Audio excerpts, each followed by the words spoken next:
République démocratique du Congo, chers compatriotes, Banamboka, Batunio Sobosa connecté sur Congo Live Télévision, que Massissi 5 Ezala qui récupérait les sous une fois de plus par les rebelles du M23. Malgré SMO et toutes les félicitations, Oyo, on a eu à présenter toi que personne n'a pas FARDC, mais malheureusement, M23 il y a des choses qu'on récupéré parti wana ya ville ya Massissi de la boye gouvernement et la République démocratique du Congo peut armé qui préciser qu'est-ce qui s'était passé et on va vous faire vivre les images au cours de cette émission. On va aussi parler, il y a assassinat, il y a un journaliste à la personne d'Adenis qui a été assassiné à Lubumbashi. Et les journalistes avaient à Lubumbashi pour la République démocratique du Congo Mobimba. Basé de cœur, la famille Adenis et aussi cette presse-là, UMPC, Lubumbashi, Kitaki souterrain, ils ont refusé makambo ya komona que politique et côté pour l'organisation ya matanga oyo. Et vous devez savoir c'est cette population et la Muki na Kamanyola, la frontière entre RDC et Rwanda est bloquée. Paul Kagame a donné l'ordre baka na frontière na minute oyo bokomona ba image nengeni limituka etelemi badatelemi bazokoka ko traverser te. Ils sont sous Kamanyola, la frontière RDC Angola. Et toujours au cours de cette émission, nous allons vous faire cette analyse-là. Pourquoi Paul Kagame récuse Lorenzo, le président angolais? Hier, lors de la sortie médiatique, Paul Kagame a récusé le président angolais. On en parle au cours de cette émission. À vous tous qui nous suivez, merci pour votre fidélité. Comme on a toujours dit, Congo Live, c'est la vérité et c'est l'information comme il se doit. C'était une joie pour la population congolaise, pour la Moutounion, so oyo ayebi, pe alinaka mboka na ye Congo. Tout le monde s'était réjoui comment nos vaillants militaires babundaki pour récupérer d'abord Bungu qui occupé durant toute une année par les rebelles de voyous de M23 pour récupérer Massissi 5 qui toujours récupéré par le Rwandais. Mais malheureusement, ils ont récupéré cela le matin et le soir, la nuit, et comment qu'ils sont sur le maboko ya M23. Tout le monde n'a pas compris. Est-ce qu'il y a une trahison au sein de l'armée pour que la situation puisse changer dans ce sens-là? Côté la détermination à FARDC, pour vivre toutes les images qu'on a eu à voir et les reportages réalisés sur le terrain, personne ne pouvait imaginer que le M23 pouvait revenir pour prendre encore la cité de Massissi. Est-ce qu'aujourd'hui on peut parler que c'est un problème de trahison ou alors ezali mitindo ezowuta na Kinshasa pour que basoda na biso babundate? Est-ce que les Cambodgiens à l'Est eza copto ezali? Puisque voir comment est-ce que nos FARDC bazala qui déterminé babundi pour récupérer Massissi 5. On ne peut pas imaginer aujourd'hui que fallait qu'il Massissi 5 et qu'on soit dans beaucoup il y a des Rwandais.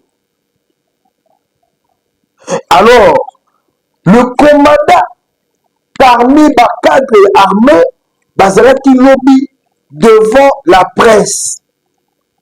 La briefing est organisée par moi dans Mboka Patrick Mouyaya. Selon là ils ont donné des explications. On voulait suivre ces explications-là. Selon l'armée, il ne s'agit pas d'une trahison. Selon l'armée, il a juste que tant que vous récupérez Massissi 5, ils ont dit que colline moko oyo FARDC à côté qui n'a lutté de rebelle babo papa qui kuna après ba ko envahir bango na Massissi 5 la nuit Ce qui a fait que malgré Bitumbezaki Makasi, ma frère Messé Basala qui replie pour se préparer. Et je vous annonce que déjà aujourd'hui, à 13h, nous avons parlé avec M. Jules Bogo, au moment où nous étions aussi dans le plateau pour préparer l'émission. Il a dit Bagar et Makasi, le FARDC est déterminé à récupérer Massissi. Sans que je suis sûr que même si va récupérer à 1h du matin, nous allons faire une petite vidéo ou une vidéo pour vous, pour que Congo Live ait sa information en temps réel que oui, Massissi est récupéré et avec image en appui puisqu'on est là pour votre service.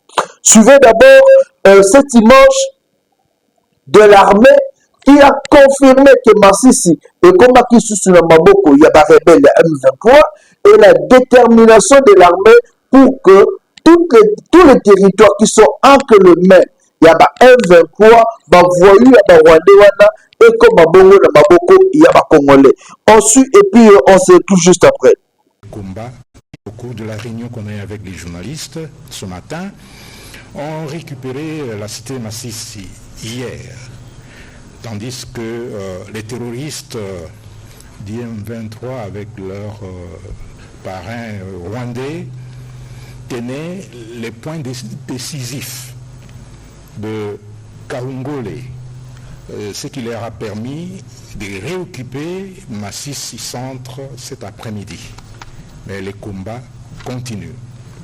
Toutefois, comme je l'ai dit, les combats continuent et les forces loyalistes se sont déterminées, une fois pour toutes, à libérer cette partie en dépit des renforts des terroristes qui continuent de venir et surtout des renforts de l'armée régulière rwandaise qui continue à affluer sur notre territoire.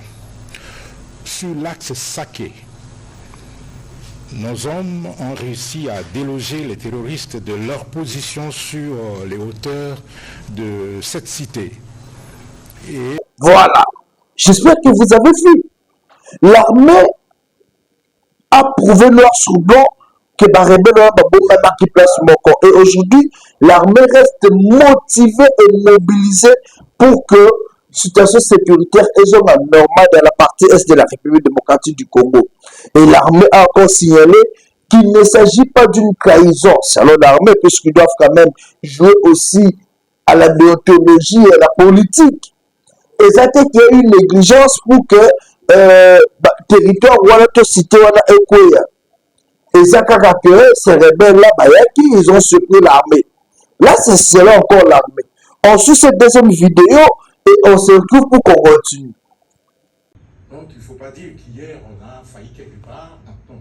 En guerre, comme je l'ai dit aux journalistes lors de la réunion, la guerre évolue toujours en dents des scies.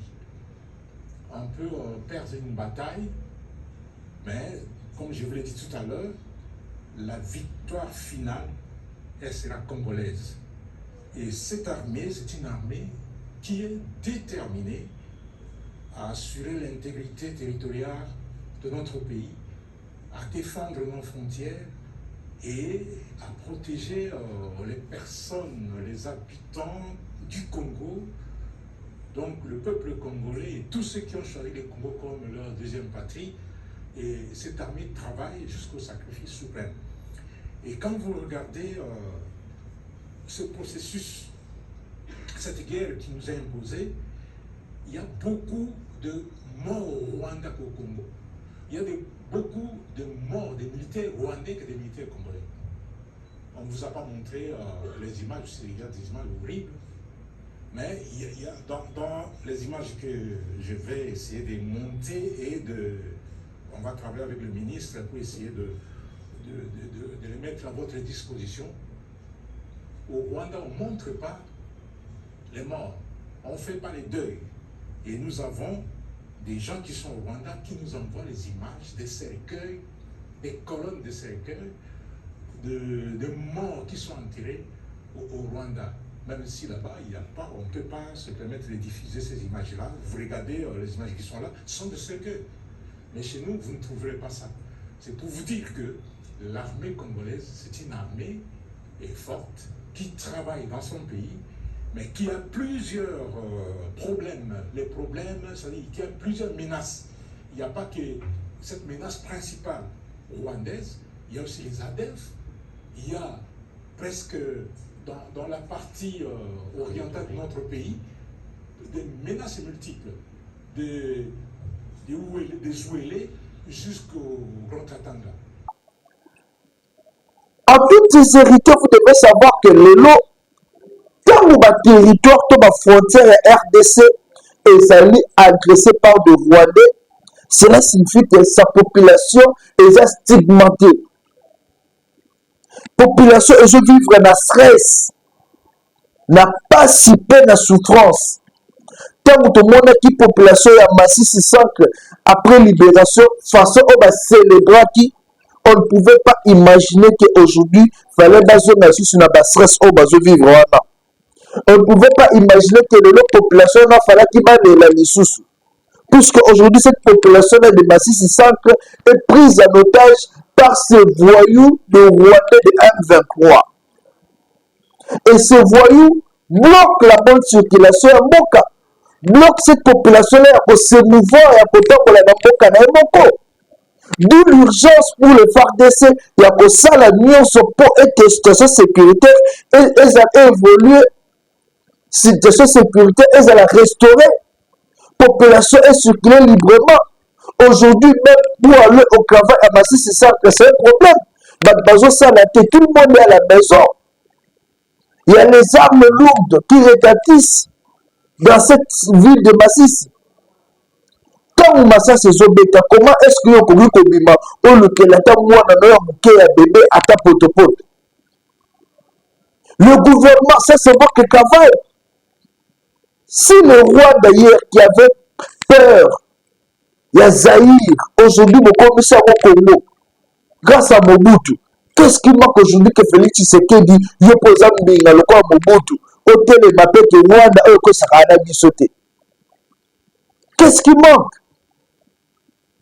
Le conseiller à la présidence, Moussa depuis les années, puisque vous n'avez même pas un conseil Moka Malonga au BP, chef de l'État, pour que la guerre au SI là. Le gouvernement, vous faites rien. Maman Julie Tsumino, par rapport à la réalité, vous gardez silence. Jusque-là, des autres côtés, Maman Julie Tsumino a fait sa position par rapport à cette situation aux cas. Il y a des mamans qui vivent dans des situations inacceptables. Il y a des mamans qui perdent leur vie dans la partie est de la République. Dans un couvre. Maman Julie Tsumino,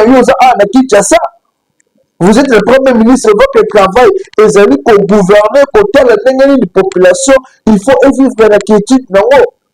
Et quand on voit cette population-là de la partie est, et surtout il y a Béni, Namassi, si vous avez souffrir, mais ça doit vous faire mal. Vous devez avoir un cœur de femme. Il y a des moments, mais apparemment, comment on a muté maman Fifi, maman Judith Tsumino. Maman Judith, c'est comme ça, comment on a muté maman Kasi. Au moment où il y a des femmes comme vous qui perdent leur vie, dans l'Est, dans Massissi, au moment où il y a des femmes comme vous, bana na bango bazokufa bazotala nini mwana na mobali ne akufele na maboko. Et si vous, ça vous dit rien, vous êtes ici à Kinshasa dans ma cortège. Il est grand temps de soutenir notre armée pour que la situation puisse changer. On a vu ce matin comment est-ce que Paul Kagame a bloqué la frontière vers Kamanyola. Pas question de passer. Aujourd'hui, nos Congolais, qui bloqués, les quitter. J'ai eu tu nous balances ces images-là. Bon, on a mis les frontières, les a bloquées. Frontières, les a bloquées. Les Congolais, depuis qu'on a mis la presse, va continuer. Et ça, c'est plus que notre pays a une faiblesse de l'esprit. Congolais, ça a eu maté. Vous devez agir. Il est temps maintenant de bloquer la frontière dans le Rwanda. Pourquoi on continue à collaborer dans Bango? Un pays qui nous agresse. Nous savons tous que y a des mamans, des papas, des Rwanda, des côtés Kabilo, qu'on a Goma, na Bambo Kabisusu. Ils traversent le matin pour rentrer à 15h, plus qu'à 16h à Kamaka. Donc, c'est-à-dire, nous pouvons bloquer la frontière, et nous, on peut rester ici, on se débrouille dans le Carabiso, on se bat pour que la paix soit. Pourquoi est-ce que nos frontières ne sont pas toujours bloquées? Le Rwanda, c'est un pays agresseur de la RDC. Pourquoi nos frontières ne sont pas agressées? Qu'est-ce qui se cache derrière? L'autre fois, je l'avais dit, le ministre Affaires étrangères fallait démissionner. Maman Wana, le ministère Affaires étrangères fallait démissionner. Puisque je dis, c'est quoi l'importance de la politique à frontière biso na Rwanda ya Koforama? Quel est l'intérêt aujourd'hui? Le Rwanda nous agresse. Le Rwanda nous envoie les rebelles pour d'abord violer Mama. Et pourquoi on doit collaborer avec le Rwanda? Ambassade de Rwanda, jusque-là, ils ont fonctionné. Pourquoi vous gagnez en côté? C'est ce qu'il y a eu expulsion, il y a ambassadeur Mabango. Mais il est grand temps de fermer cette ambassade-là. Vous gagnez ambassade Mabango. Et il est grand temps de gagner frontière entre Michel et Rwanda.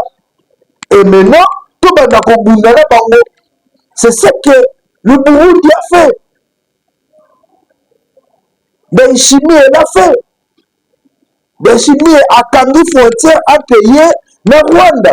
Puisque Rwanda a agressé Mokanaye, puisque Rwanda a eu abomi ma compatriote, et quand on doit poser la question, Ndayishimiye Paul Kagame a menti. Que tu retiens la bataille, on va juger par Batinete. Ndayishimiye a compris que Paul Kagame, c'est un monsieur criminel, pas digne de confiance, à Kagame frontière. Et nous aussi, nous avons compris aujourd'hui que Paul Kagame, c'est un monsieur irresponsable, voyou, avec un monsieur avec qui on ne peut pas négocier. Il faut qu'on la frontière n'aille. Ne plus négocier avec lui. C'est ça la réalité. Mais ceux qui toujours dit qu'à frontière, n'a biso, bango bazokota et le bakani frontière. Bakani frontière. Tu nous balances ces images-là. N'est-ce bakani frontière, n'est-ce population bazolena et ils ne savent pas traverser pour ne pas quitter Kabilo Kanabango. Ensuite, pendant quelques secondes, on se coupe pour continuer l'émission. Hapa tuko Kamanyola hapa. Banyarwanda wanafunga frontiere yabo, hakuna gari ya kwenda ingie kwa Rwanda na hakuna ya kutoka ingie Kongo. Hakuna Mnyarwanda wa kutoka. Wanasema frontiere hakuna kutumika. Hapa tuko Kamanyola kwa frontiere ngambo ya Kongo. Tushakata ma manifeste hizi. Banyarwanda wanakatala tusiende kwabo, tusipite kwabo. Donc tunarudia le kifupi ile. Voilà. Vous avez vu vous-même un petit pays comme le Rwanda commence à émuler le Grand Congo. Nos autorités, vous avez la Congo des amis, vous avez peur de quoi? Nous savons tous que le Rwanda est soutenu par les États-Unis. Qu'est-ce qui manque aujourd'hui, République démocratique du Congo, Mokamune, le Ozana, or, diamant, cuivre, biloko nyonso, et négocier directement les États-Unis pour que tout le Rwanda. Qu'est-ce qui manque? Tout ce que Paul Kagame donne aux Américains, à ce moment là Mokanabiso. Soit nous on ne sait pas négocier, diplomatie n'est pas zéro. Ah, on doit dire la vérité. La population aujourd'hui n'est plus immature. La population congolaise aujourd'hui est mature. Dans un comprendre de ma réalité. On sait que le Rwanda ne peut pas faire face à la République démocratique du Congo.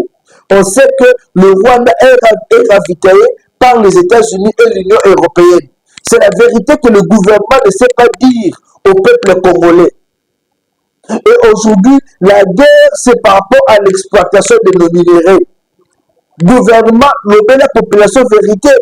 Et si c'est l'exploitation des minéraux, négociez directement avec ces Américains-là. Vous êtes là pour le peuple. Vous n'êtes pas là pour vous-même. Négociez directement avec les Américains. Négociez avec l'Union européenne pour que tout le monde soit à l'Est. Si vous négociez avec les Américains et l'Union européenne, vous verrez que Bakoye Bisamoa na Bango ya Bitinda, qui est le Rwanda, Atika Babuzo Bazosal. Nous ne pouvons pas être à la merci du Rwanda. Non, que c'est quoi? Rwanda Kobanda te, à la mouki na tonga zui décision sur la RDC comme si on était ses enfants. Non. Président Félix Tshisekedi, il est grand temps na munene na yo na force na yo devant Paul Kagame okosimbo bobete babata ko mwana muke. Négocier avec les États-Unis. D'ici le 26, il y aura prestation de serment de Donald Trump. Après prestation de serment, c'est ma audience. Solone, yebise oningini. Makila ba Congolais etangi mingi. Il est grand temps que to sokola goma, to sokola baboka nyoso, to longola makila wana kimia ezonga. On doit reconstruire le pays. Vivre dans cette situation, ça ne va pas. Rien ne marche en RDC. Nzala epai, baguerre epai, bambouteillage epai, transport passi. Et vous, nos autorités, vous êtes là, vous êtes en la caca là-bas, tout qu'on a bien climatisé, fumé. Ça ne se passe pas comme ça. Paul Kagame hier était devant même la presse. Paul Kagame accuse le président angolais.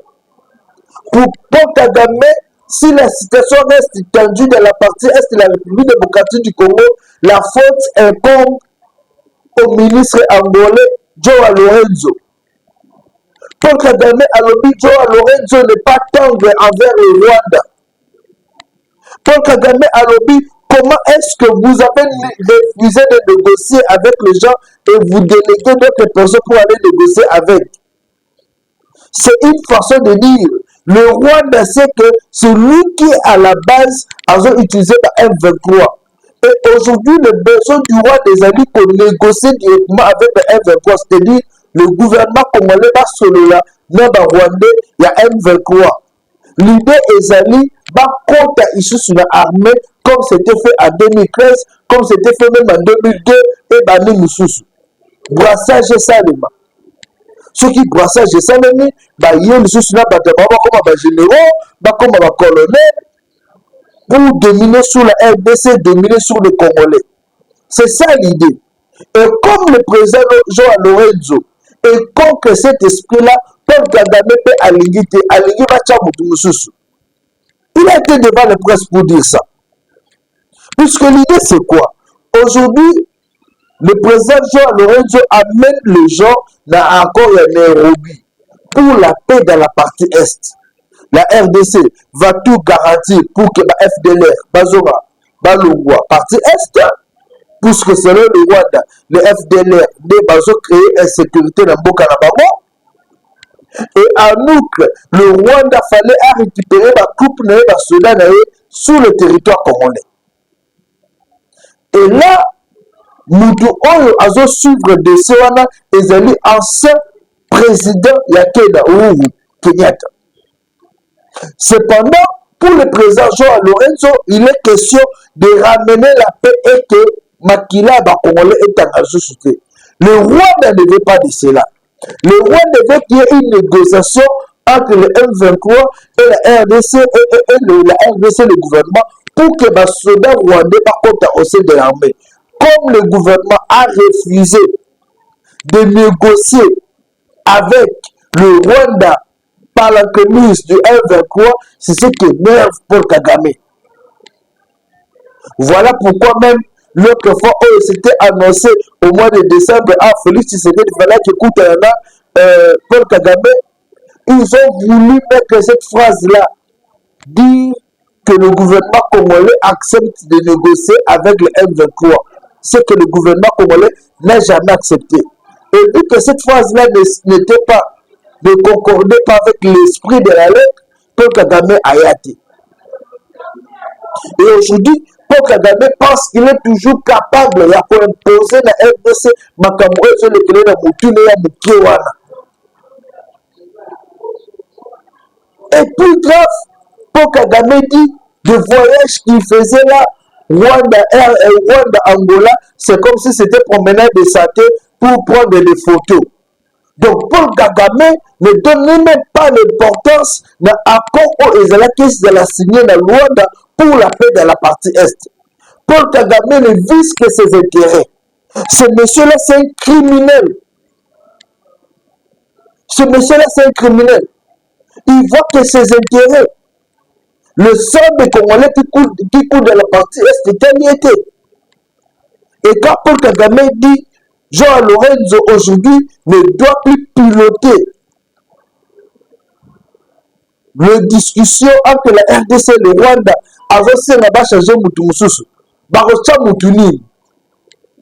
Joao Lorenzo a été choisi par l'Union africaine pour piloter la mairie qui maison. Lui fait une personne où il y a pour manipuler facilement. Parce que Joao Lorenzo n'est pas manipulable et il n'a pas peur de Paul Kagame. Et vu que Kagame a mon espoir Joao Lorenzo à Makassi, il demande à ce que va changer Joao Lorenzo. Et aujourd'hui, la RDC doit donner sa position, dire non à cette idée. Si ce n'est pas Joao Lorenzo, tout qu'il n'est qu'à la Bitumba. Que les gens ne pensent plus que Afdel et Rosora ce soir, Afdel 2 et Rosora a suscité. Et l'AFC, qui est le prototype, il y a Afdel et Kosuka Nanzela. Et Kokufara réussi que ça pourrait dans Bouchou.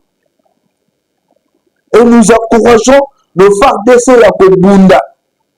Nous encourageons nos FARDC à Kokenena guerre au Tisuka. Nous encourageons nos FARDC à les battre. Peu importe les réalités. Le plus important, ils ont béné la boue cannabis, ils ont défendu. Le plus important, ils ont coulé en boue cannabis, ils ont défendu. Le plus important, ils ont Congo et Longa. On n'a plus besoin de guerre. On n'a plus besoin des histoires. On a besoin de voir ce Congo émerger. Et Rwanda, il faut les subir d'une façon et d'une autre. On prend cette image de ce voyou rwandais de Paul Kagame façon Azoloba, Azosenga, Nenenini, va changer Joao Lorenzo. Pour n'aller Joao Lorenzo, Azoche mal à l'aise. Pour n'aller Joao Lorenzo, Azatang était envers le Rwanda. Il veut un monsieur qui est à Koyokela. Il veut un monsieur pour faciliter tâche pour balkaniser RDC. Ce qui ne se fera pas. On n'est pas à ton merci pour Kagame. La RDC est souveraine. Le Rwanda n'a rien imposé à ce pays. On prend ces images, on se retrouve juste après pour que tu continues à analyser la mission Mokula Lelo. And the solution lies in internal political process or dialogue that the government can, on one hand they say they want to talk to this and then they say no, we'll never talk to them, they are terrorists, and then so you even don't get to understand what is really is it that you are dealing with. They say, no, we won't talk to them, but we shall mandate somebody else to talk to them for us. I don't know what that leads to. I can't be blamed for it, really. Do you want a solution or you don't want a solution? That's it. And if you want a solution, then the character of the process and the quality of it explains it. People can see what you are doing and you understand that you actually want a solution. So the meeting did not happen because, again, it wasn't the appearance there that was the most important thing. It was what was taking us there and how it is being addressed that was more important. And before the summit was to take place, there had been technical people meeting, discussing, and ministers meeting, DRC, Rwanda, and Angola. The technical people would agree things, and then it comes to ministers, what the technical people agreed, half of it is rejected. And when I'm saying this, mark you and check. It should really be rejected by DRC, not Rwanda.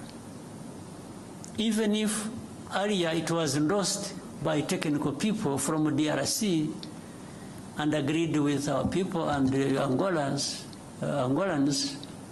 it comes to a meeting of ministers, the minister says, no, this one can't happen. So they go on for a long time, ministers' meeting comes and they meet, they discuss, and when they are getting close to something, the minister of DRC steps out, picks a phone call, makes a call, and comes back saying, no, I don't want this. Said, but this thing you don't want is what leads us to finding a solution. And he says, no way, I don't want. So that's, in the end, they disagreed until like maybe 3 o'clock in the morning or something. And but still then there was insistence, no, we must go there and sign, and sign something. Not even to have another discussion, because I don't think there was even need for that to happen. So that's what killed the summit. So it's not Rwanda that killed the summit, it's actually DRC. And they were saying it, by the way, for those who want to hear. If you don't want to hear, that's another matter. But when statements are coming from heads of state and foreign and ministers, and they are saying, no, they will never do this, and yet that is what is being asked to be done, even logically, and sometimes in agreement with the mediator, and he says, no way. First of all, these are terrorists, I will never speak to them. Meaning, he's not prepared to find a political solution to the internal problems, but is willing to continue blaming them on Rwanda. And then he's dodgy about FDLR. One time he says they don't exist, that they are not there. Another time they say, yeah, but they are there, but they are few. Then another time he says, no, but this is just an excuse. They are there, but it is an excuse. They want to steal our minerals. I mean, it becomes childish stuff. You can't even know what you are dealing with. So I had agreed to go all the way until last minute, and they said, because I didn't see what was taking me there, honestly. So, but the other question I started with, or you asked, and I started answering, was there has to be a way of finding a solution. We can't just live with it and give up, but there are going to be these ups and downs in finding the solution. Thank you, sir. Voilà. Je suis sûr que vous avez vu. Le RDC n'est toujours que de boye. Na Rwanda bakaba négociation eza lisusu te. Déjà, ce bolandi ba propos Paul Kagame, malgré Kalobi en anglais, on comprend déjà qu'il veut la guerre. Paul Kagame pense que exploit esamaki en 1997 et que ça m'a sous awa dans 2024 ou 2025 ou 2026. Faux, vous vous trompez d'époque. Époque on les a déjà révolu. Paul Kagame utilise des Congolais. Aujourd'hui, Franck Diongo est où? Franck Diongo est hébergé par le Rwanda. Franck Diongo est hébergé par le Rwanda. Franck Diongo était en Belgique, à Komi Rwanda, logé dans un hôtel payé par le gouvernement rwandais.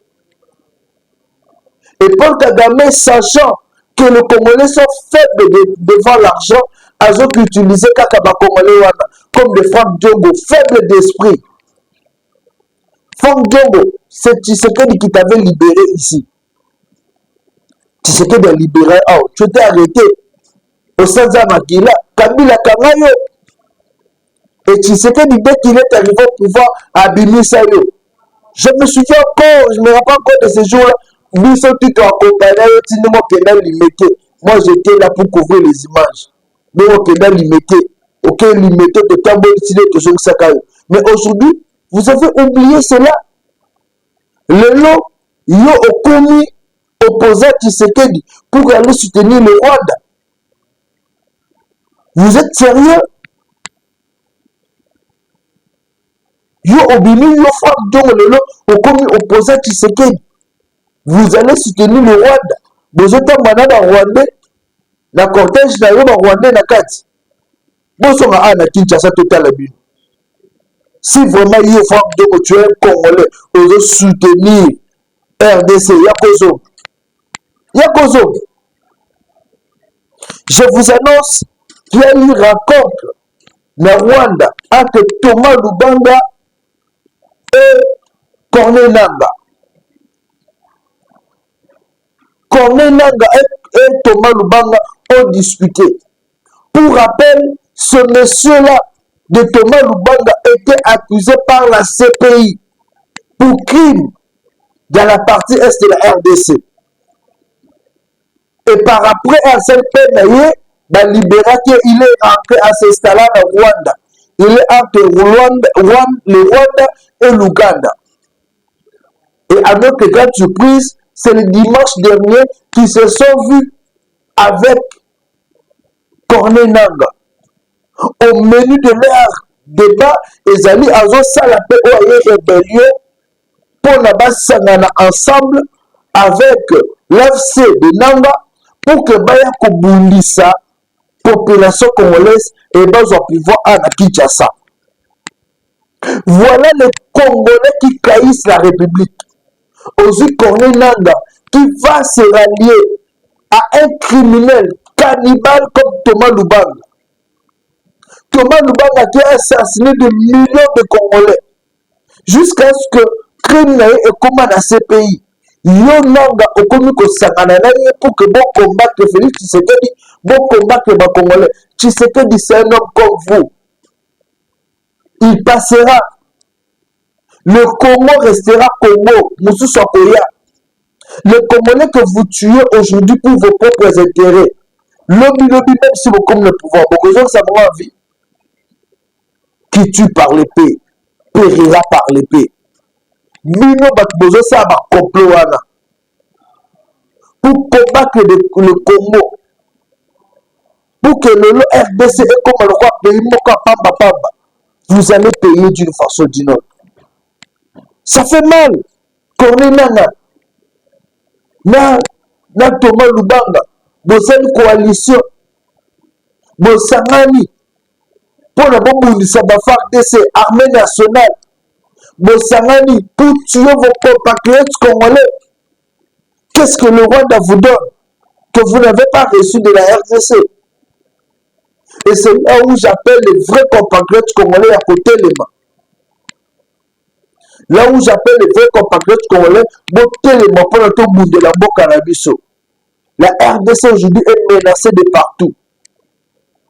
La RDC est menacée de partout.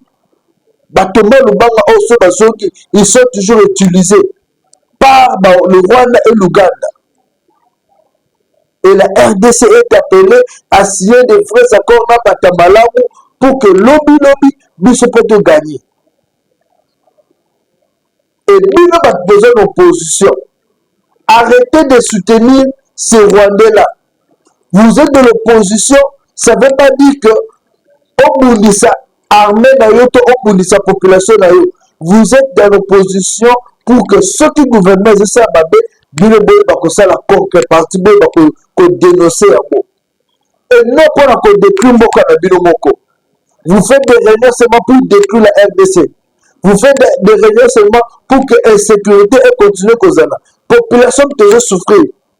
Et vous prétendez défendre la population. Vous défendez quelle population? Martin Fayulu, vous défendez quelle population? Moïse Katumbi, Joseph Kabila, revenez à la raison. Revenez à la raison puisque ce pays a besoin de vous en tant que Congolais. Revenez à la raison pour que nous puissions reconstruire ce pays. Revenez à la raison pour que la sécurité en est là. Si on dit que chez le Joseph Kabila Kabaka comme tu le pouvoir, n'a côté Kamandoki. Donc Joseph Kabila Kabaka, tu peux parler avec Tshisekedi. Il a tiqué le pouvoir en 2019. Il a tiqué le pouvoir. sur retirer le pouvoir. Aujourd'hui, vous êtes incapable de discuter. Joseph Kabila Kabange, rien de vous. Vos intérêts à Kinshasa, les alliés, coûtent de déranger. Chers compatriotes, tout élément pour défendre Bélé la Mboka de Congo. Merci à vous tous qui nous avez suivis. Le numéro de contact reste le même, comme je l'ai toujours dit. C'est le 081 244 83 09. 081 244 83 09. Restez toujours branchés sur Congo Live TV pour recevoir de belles informations. Nous suivons la situation sécuritaire, sociale, politique en République démocratique du Congo. Et à chaque seconde, dès qu'il y a une information, nous serons là pour vous donner de vraies informations avec des images comme il se doit. Merci beaucoup.